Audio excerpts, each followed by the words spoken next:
मुझे यहाँ बुलाकर 2 मिनट बोलने का मौका दिया। सबसे पहले भगवान तथागत गौतम बुद्ध, भारत रत्न परम पूज्य बाबा साहब डॉक्टर भीमराव अम्बेडकर और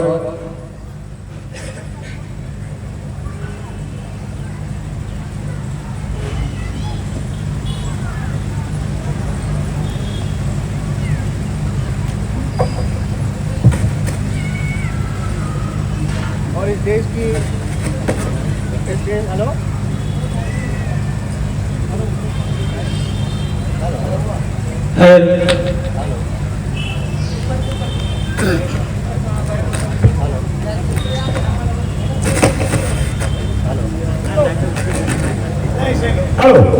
हेलो इस देश जय भीम जय भीम। इस सोची कौम को जगाने वाले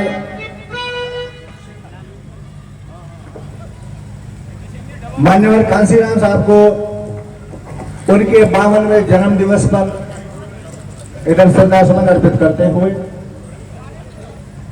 और जब मान्यवर कांसीराम साहब की बात आई है तो उनको जगाने वाले परम पूज्य बाबा साहब डॉक्टर भीमराव अम्बेडकर को नहीं भूला जा सकता, और परम पूज्य बाबा साहब को जगाने वाले पूजनीय ज्योतिबा फूले साहब को, छत्रपति साहू जी महाराज को, और इस देश में जन्मे ऐसे संतों ऋषियों महापुरुषों को जिन्होंने गरीब समाज के लिए, गरीब समाज से मेरा मतलब है SC ST OBC माइनॉरिटी जो वंचित थे, जिन्हें अधिकार नहीं मिले हुए थे, उनको ऐसे महापुरुषों को मैं कोटि कोटि नमन करता हूं। सम्मानित साथियों, किसी ने कहा है कि हजारों साल नरगिस अपनी बेनूरी पर होती है, बड़ी मुश्किल से होता है चमन में दीदावर पैदा। ऐसे परम पूज्य मान्यवर कांसीराम साहब को कोटि कोटि नमन करते हुए मैं बता देना चाहता हूं कि अगर कांसीराम साहब ना आए होते तो जो कारवां बाबा साहब डॉक्टर भीमराव अम्बेडकर का 1956 में उनके देहावसान के बाद शिथिल हो गया था, वो मान्यवर कांसीराम साहब ने 1966 में बीड़ा उठाया, और सर्वविदित है, आप सभी को ज्ञात है कि बाबा साहब को पूरे विश्व पटल पे लाने का काम मान्यवर कांसीराम साहब ने किया। सम्मानित साथियों, कांसीराम साहब के बारे में हमारे वक्ता बता रहे हैं, बता भी चुके हैं और बताएंगे भी। मैं चंद 2 मिनट में बता देना चाहता हूं कि मान्यवर साहब ने SC ST OBC के लिए सशक्त राजनीतिक काम किया,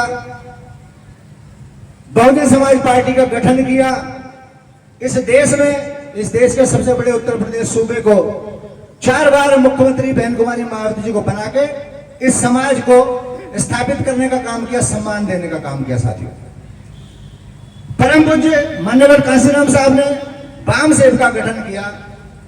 बाम सेब से मेरा कहना है कि backward and minority communities employees federation तैयार किया। देश के हर कोने कोने में जाके जो सरकारी संगठनों में हमारे समाज के लोग काम करते थे, SC ST माइनॉरिटी OBC के लोग, उन्हें एकत्रित किया, उन्हें बताया कि जो बाबा साहब ने संविधान में निहित किया है, अभी तक हम लोगों को अधिकार प्राप्त नहीं है, उसके लिए हमें काम करना पड़ेगा। उन्होंने एक बहुत बड़ी तादाद में संगठन तैयार करके इस पे काम करके देश में उन लोगों को जगाने का काम किया जो सोए हुए थे। DS4 की साहब ने स्थापना की, और एक बहुत बड़ी बात जो इस देश की जो शासन सत्ता है लोग विराजमान थे, जो बाबा के योगदान को भूल गए थे कि बाबा साहब ने इस देश को क्या दिया है। मान्यवर कांसीराम साहब ने परम पूज्य बाबा साहब डॉक्टर भीमराव अम्बेडकर को भारत रत्न दिलाने के लिए सरकारों को मजबूर किया, और इस देश में बाबा साहब, परम पूज्य बाबा साहब डॉक्टर भीमराव अम्बेडकर को भारत रत्न दिलाने का काम माननीय कांसीराम साहब ने किया। उन्होंने मजबूर किया उन सरकारों को। शायद साथियों, मैं बता देना चाहता हूं कि अगर इस देश में हमारी कहीं वजूद हुआ है तो परम पूज्य बाबा साहब डॉक्टर अम्बेडकर के संविधान देने के बाद उस संविधान को लागू कराने के लिए सरकारों को मजबूर करने का काम माननीय कांशीराम साहब ने किया। अगर कांशीराम साहब नहीं होते तो जो आज हमारी स्थिति है शायद न होती, क्योंकि जो 1966 से कारवां चलाया वो आज तक रोका नहीं है और उसका जीता जागता उदाहरण आपके सामने है। मेरे ख्याल से, मेरी नॉलेज में तो है नहीं जो कहीं कांशीराम साहब की मूर्ति लगी हो, लेकिन ये कोंडली वालों की ताकत है, इस समाज की ताकत है कि आज भैया काम नहीं कर रहा, इस समाज की ताकत है कि आज कांशीराम साहब को स्थापित करने का काम कोंडली वालों ने इस पार्क में किया। मैं उनको नमन करता हूं साथी। यहां साथ साथ में एक बात और बता देना चाहता हूं। इस पार्क का संघर्ष आपने सभी ने देखा है, जो यहां हमारे समाज के साथी बैठे हैं। इस पार्क को चिन्हित करने का काम, कांशीराम साहब के नाम से घोषित कराने का काम हमारे पूर्व पार्षद, निगम पार्षद हरीश करदम जी ने किया था। यह शायद आपको याद होगा। और उस समय जो संघर्ष हुआ था वो बहुत गंभीर संघर्ष था, बहुत कठिन स्थिति उस समय हो गई, वरना मूर्ति शायद उसी समय लग भी जाती। लेकिन मैं अभी ये जो मूर्ति के नीचे एक पत्थर लगा है उसे देख के आ रहे थे हम लोग, पहले भी देखा था मैंने, थोड़ा सा दुख हुआ। हरीश चंद्र करदम जी का नाम यहां इस पत्थर पे मेरे अनुसार और मेरे ख्याल से आप लोगों के अनुसार भी होना चाहिए था, जो नहीं है। ये दुख की बात है। और बल्कि मैं तो चाहता हूं कि हरीश चंद्र करदम जी की पत्नी को यहां बुलाकर सम्मानित भी करना चाहिए। ऐसा मुझे लगता है कि वो होना चाहिए। और बता रहे कि बुलाया, ये गर्व की बात है कि आपने ध्यान रखा है। वकील साहब, हम लोग से सम्मान बुलाया है उनको, बहुत बहुत धन्यवाद, क्योंकि ये होना चाहिए। हमारे बीच करदम जी नहीं है, उनका सम्मान है। उन्होंने इस पार्क में जो बीज बोया वो आज हम लोग इसकी छाया में बैठते हैं और हमने कांशीराम साहब को इधर स्थापित करने का उसी तरीके से काम किया है। साथ ही साथ मैं बता देना चाहता हूं कि हमारी बहन जो यहाँ निगम पार्षद है, उनका भी धन्यवाद करना चाहता हूं कि उन्होंने अपना पूरा सहयोग देकर, क्योंकि देखिए साहब ने जब बामसेब बनाया, बहुजन समाज बनाया, तो उन्होंने बता दिया कि SC/ST माइनॉरिटी और अल्पसंख्यक समाज के लोगों को एकत्रित होना चाहिए, जैसे हमारे वर्मा जी ने भी अभी बताया। तो कांशीराम साहब ने तो सबके लिए कहा, बाबा साहब ने भी सर्व समाज की बात की, क्योंकि किसी पर्टिकुलर कास्ट की बात नहीं की। तो जब ये बात आई तो हमें मुरेश डेड़ा जी का भी मैं कृतज्ञ हूं, उन्होंने पूरा योगदान देके और यहाँ साहब कांशीराम को स्थापित करने का काम किया। उनके लिए धन्यवाद है हमारी तरफ से। साथियों, एक बात और कहना चाहता हूं, इस पार्क में जो समिति है यहाँ पर उपस्थित है, ये गर्व की बात है।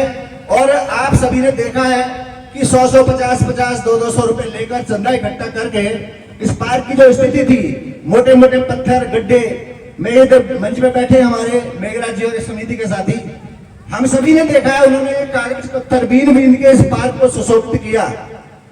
तो निवेदन यही रहेगा, मेरी तरफ से विनती भी रहेगी कि जो समिति यहाँ काम कर रही है वो बखूबी उन्होंने इस पार्क को सजाया है। मिलजुल के इस पार्क को इतना सुंदर बना दें कि ये पूरी दिल्ली नहीं, पूरे देश के लिए एक मिसाल बन जाए कि पूरी देश में एक कांशीराम पार्क है और बहुत सुंदर पार्क है।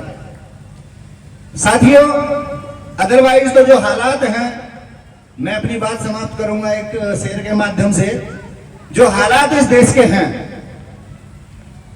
ये तो अमन बेच देंगे, चमन बेच देंगे, अगर होश में नहीं आए साथियों तो ये हमारे तन का कफन बेच देंगे। इनसे बच के रहना पड़ेगा, हमें अपनी जागरूक होना पड़ेगा। और अगर हमें कोई प्राप्त करना है, जिस तरह यहाँ स्थापित हुए कांशीराम साहब, अगर पूरे देश में कांशीराम साहब और बाबा साहब को स्थापित करना है, तो अभी जैसे आवाज आ रही है SC/ST माइनॉरिटी दलित समाज के लोगों को एकजुट होना पड़ेगा, तभी आपकी आवाज ऊंची उठ के इस देश में अपने महापुरुषों को स्थापित करने का काम करेगी। इसी के साथ मैं अपनी बात को समाप्त करता हूँ। जय भीम, जय भारत, नमो बुद्धाय। हमारे चैनल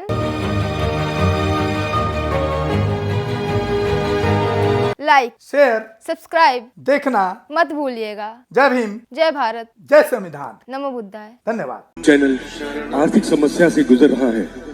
अगर आप बहुजन समाज में बाबा साहेब अम्बेडकर और तथागत बुद्ध की विचारधारा को अधिक से अधिक लोगों तक पहुंचाना चाहते हैं तो हमें आर्थिक सहयोग प्रदान करें, ताकि हम अपने चैनल के माध्यम से देश विदेश में समता, बंधुता, एकता और संवैधानिक अधिकारों को ज्यादा से ज्यादा लोगों तक पहुंचा सकें।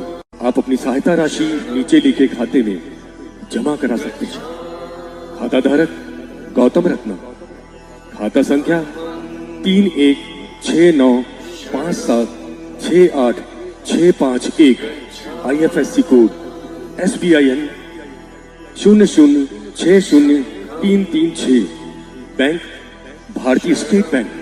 आप हमारे बैंक खाते का विवरण स्क्रीन पर भी देख सकते हैं। मैं गौतम रत्ना, गौतम फिल्म्स प्रोडक्शन में आपका स्वागत करता हूं। आप हमारे प्रोडक्शन हाउस के अंदर अपना कैरियर बना सकते हैं as a film director, as a producer and actor and actress and editor and cinematographer also.